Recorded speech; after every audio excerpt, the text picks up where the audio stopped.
Still in Parliament, the report on the review of Jamaica's participation in CARICOM and the CARIFORA framework was tabled this afternoon.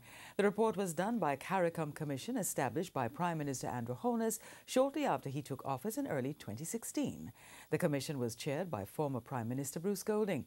There were 33 recommendations, as TVJ's Janella Precious now tells.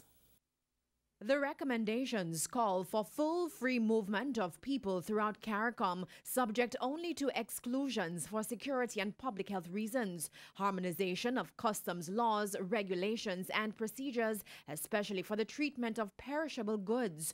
The Commission also recommends the removal of all non-tariff barriers to trade, the removal of restrictions to the provision of services, as well as the removal of restrictions preventing suppliers of goods and services from qualifying for government contracts in other member states. It also wants a CARICOM Auditor General. It also calls for citizens of the region to hold each head of government directly responsible for ensuring the full participation of their designated representatives in the various institutions and bodies of CARICOM and CARIFORUM. There's a proposal as well for the appointment of an oversight body to review CARICOM's performance. According to the Commission, there needs to be a clear and definitive commitment from all member states to a specific time-bound, measurable and verifiable program of action.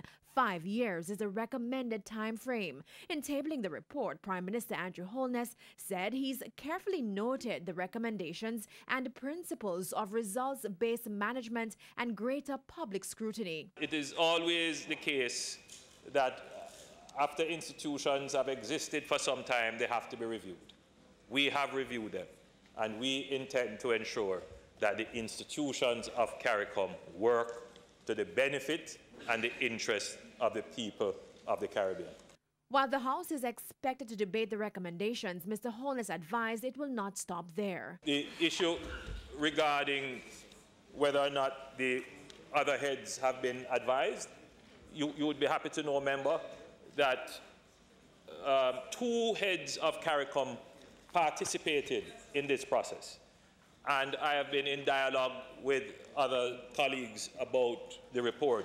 Some had some anxiety because they had the view that we were trying to find a way to exit CARICOM.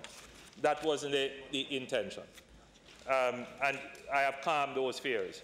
Now that I have laid this document publicly, I will now send copies officially to the other heads so they can have it in time for our gathering in Haiti.